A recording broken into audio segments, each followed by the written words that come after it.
Good day, Montague County. It is July 10th, and let's take a look at what happened in last week's news.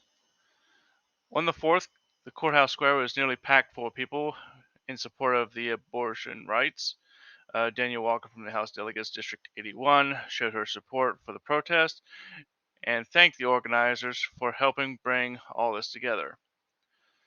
This is kind of a big deal. Even the Supreme Court did this at the federal level, and the state level is going to be affected, and subsequently so will the county. So that's why I'm kind of bringing this up.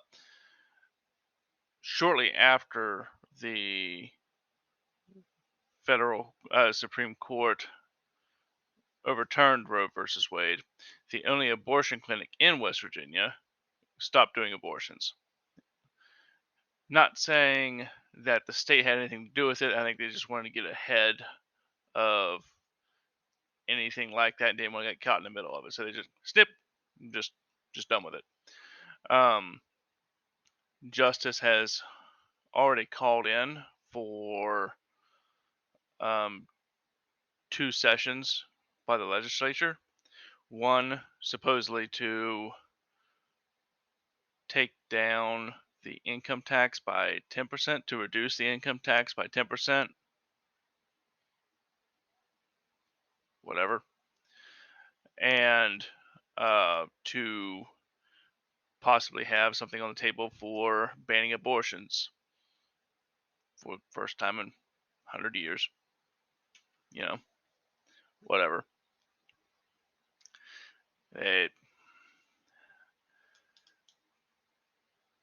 I don't know how far they're going to go with that. The whole thing's just bad off. over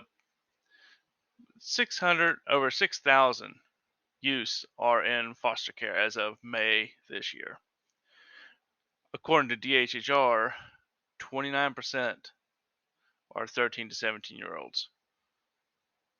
The foster care system is flooded with kids and not enough foster parents.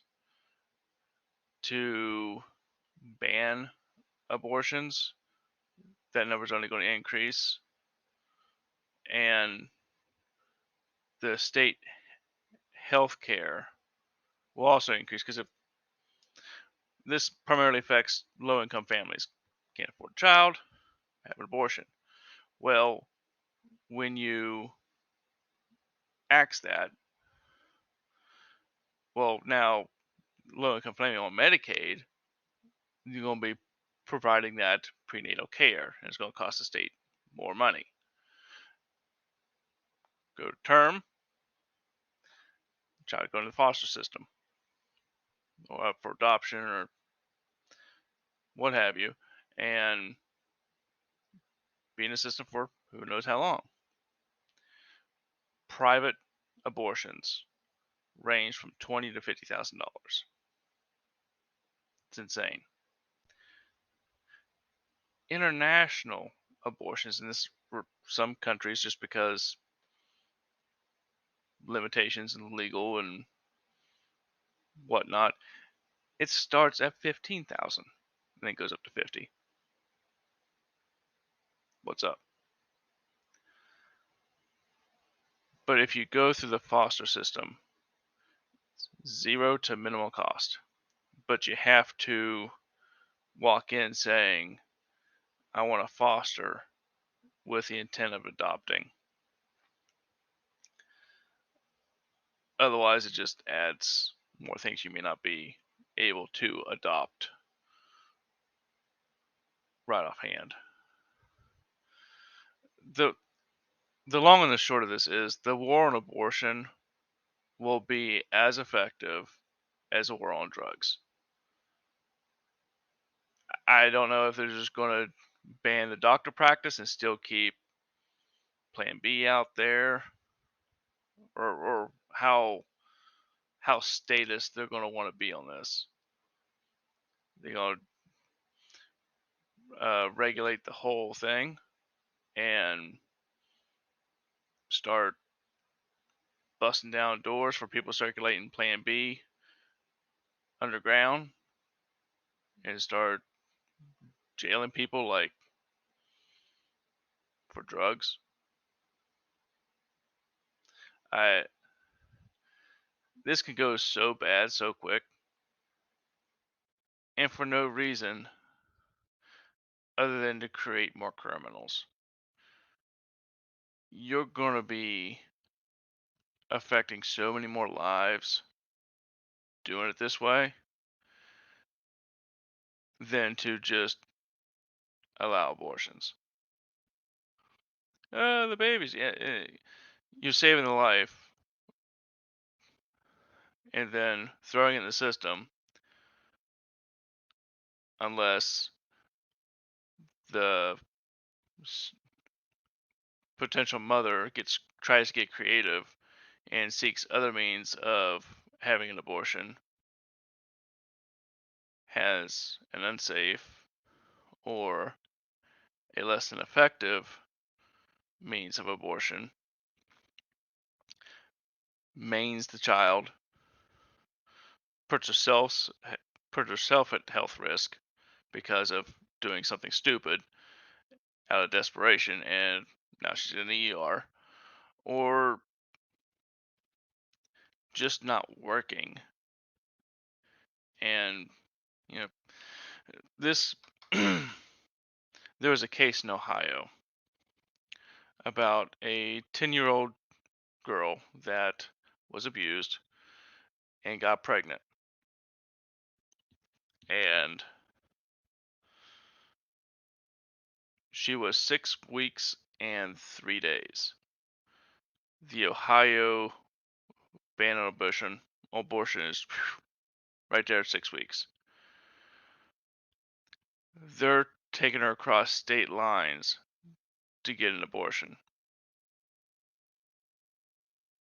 Why putting the added stress on it? Why? It doesn't make a whole lot of sense. Other than to create more criminals. And don't I don't know what kind of person you are to tell a 10-year-old girl, a victim of abuse, to think about keeping it. The health risks that potentially puts on a 10-year-old girl is insane. No, do not do that. I just it burns me. Anyway, reproductive rights are more than just abortion. That's what everybody likes to talk about, but it's more than that because it's also sterilization. A woman that has potential health issues knows that they're hereditary, wants it to stop right there and proceed no further, wants to walk into a clinic, get sterilized, can't do it because she's 18. Can't do it until she's at least 21 and still jumps through hoops and trying to find a doctor that'll actually do it for her age. Why? Well, because they can revert it. They want to have second thoughts after the fact. Okay, we'll adopt. You made your choice. Live with it. Now adopt. Sterilization is kind of hard to come back from. I don't know, but they're also wanting to restrict those with mental health issues in the same categorization as those under 21. I guess because they're mentally ill, that they don't have the cognitive thinking skills, the rationalization of trying to get sterilized. Doesn't make any sense. If I was schizophrenic, like full blown, and knowing that there was a chance that my child could get, why would I want to pass it on to my child? Why would you want somebody with schizophrenia with their own issues potentially having to take care of a child and have the hormonal changes and everything else going through pregnancy while having schizophrenia and potential issues with that and everything? Why? For the sake of a child, for the sake of a fetus, you're you're just making it worse. And that's what you do. That's what you do when you involve the government in any personal issue like this. You just make it worse. So an 18-year-old can't get sterilized, can't get an abortion, and the cost of adoption is more expensive unless you're going through foster care. So start to finish, everything in between, it's just regulated. And for no other reason, no other real reason, other than just to regulate it.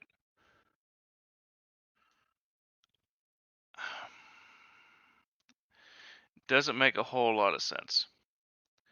But Republicans are really gung ho on it, and it.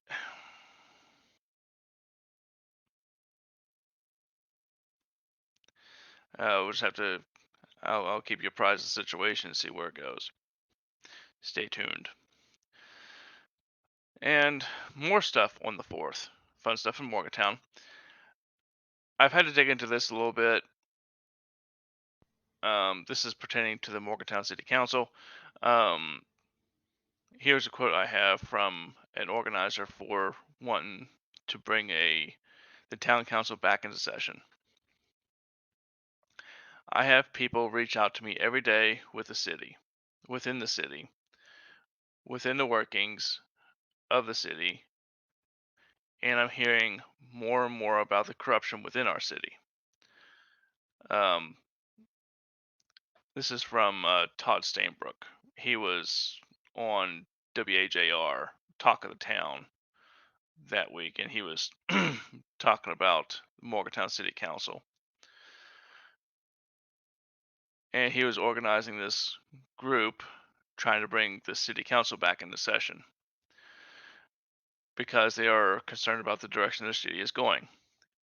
Last election, they had their elections set off from the general election. The town elections are in April versus the general election, which is in May.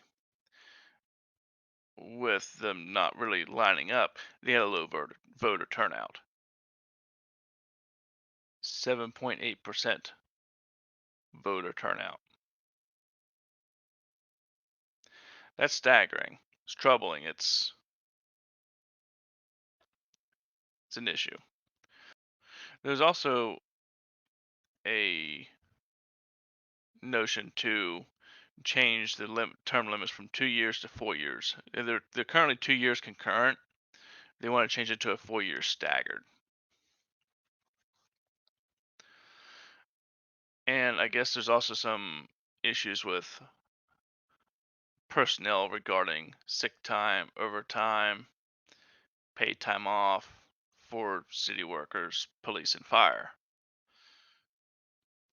This is from the union president for the fire department in April. That this was when April was when they had this reduction in benefits. I think it was their 401k and their pension. Well, their pension, their benefits package in general.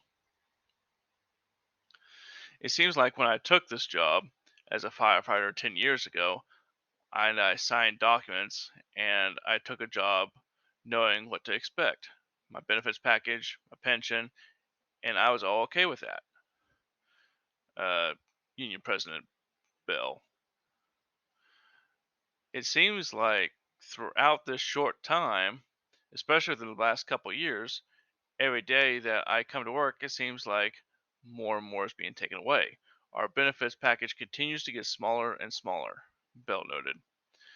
And they have not received any support from city manager Kim Halls. The union has sued the city over the past over back and holiday pay issues and has issued a vote of no confidence in Hawes' abilities to make decisions in the best interest of the fire department. They had a fireman get short of $277 on his paycheck. They went to their HR about it and has been no response. He put in his 2 weeks. Everybody, they want to be firefighters. They want to keep their jobs, and the city is just meh. And it's causing a rift. And apparently, it's just not being addressed. I was wanting to go to this council meeting when this was going to be brought up, and I wasn't able to make it. I'm going to try and make the next one. People want to serve. People want to help with the PD, the fire department, even your own HR and whatnot. People want to serve, and you're creating an environment where they'd rather not. What are you doing? Why? I I don't know what's happening. And like earlier, more stuff at the state level. I heard this. I got angry. So this past spring, they passed a law, a a program called the Hope Scholarship. This was uh, a scholarship for those who aren't in the public school system. The the executive branch and all that has come up with the number of $4,300 are spent per child in the state on education. For those who are not in the system, you pulled your kid out, your homeschooling, your private schooling, what have you, you can use that money to pay for tuition, books, field trips, what have you, for the education of your child. That's big. I did this a while back. I only had like $30 a month in curriculum, and it was all online, so that wasn't that big of a deal. I mean, I did it for a few months, but for longer periods of time, if I wanted to incorporate more subjects, if you wanted to go to places like Carnegie or museums or do stuff to actually be engaging, stuff costs money and a good deal of money, but not as much as a big old diesel bus going from Morgantown, Fairmont area all the way up to Carnegie. Not near as much,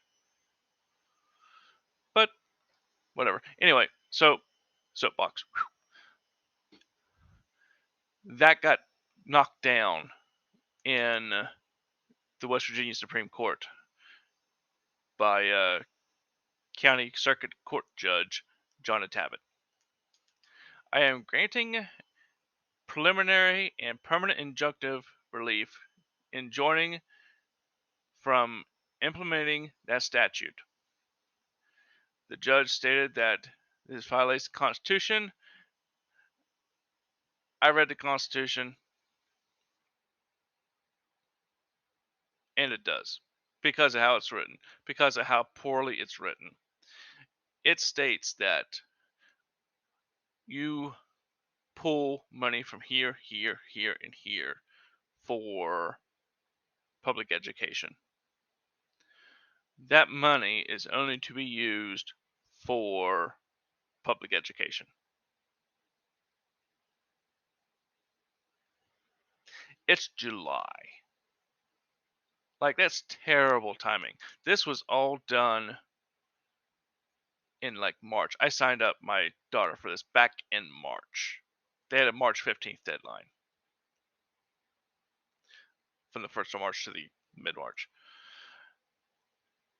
They've had, since before that, all this time, and now it's an issue.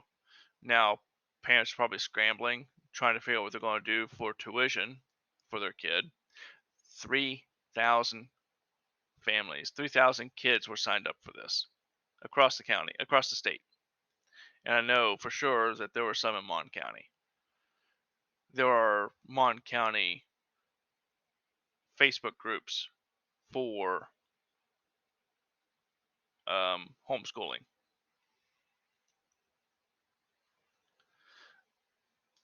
It's affecting everybody. I like this quote from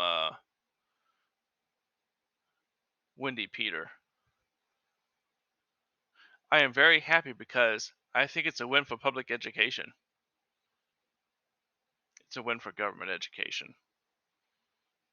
Because no matter whether that child's in school or not, you get their money to do with it willy nilly, whatever. And there's a surplus for education, so it's not like money's going to go missing.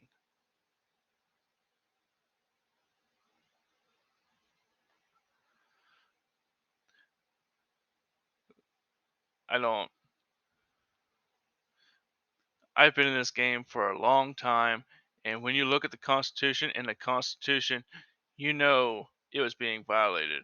And it was proven today. That was a state board member, state board school superintendent, state superintendent, Hall.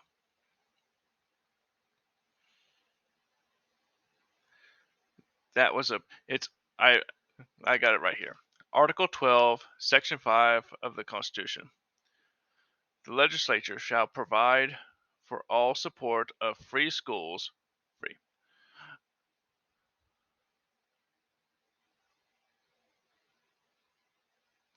by appropriating thereto the interest of the invested school fund, the net proceeds of all forfeitures and fines occurring to the state under the laws thereof, and by general taxation of persons and property or otherwise. It shall also provide for the raising in each county or district by the authority of people thereof such proportion of the amount required for the support of free schools therein as shall be prescribed by general laws.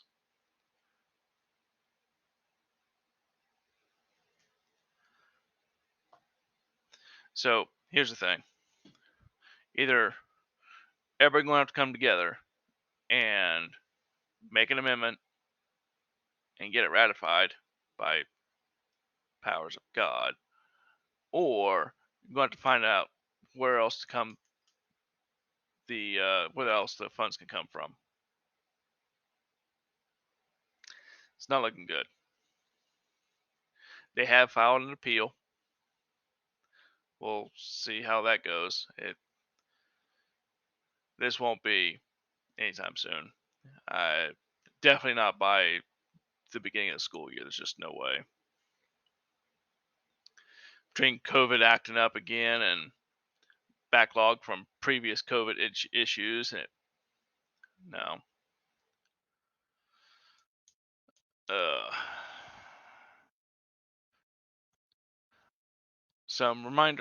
a reminder. Just a reminder, the Libertarian Party of Montague County will be having their monthly meeting this Sunday afternoon at 2. It's it's virtual this time around, so get your Zoomies ready for the Zoom call on Sunday at 2 p.m. Well, that's all for the news this round. If you come across any articles that need attention on this channel, please email me below, montcountylibertynews@gmail.com. Or if you just have something that you need more information on, maybe I could do some digging and bring that up as well. Take care, watch out for each other. Until next time, Monongalia, remember, Mountaineers are always free.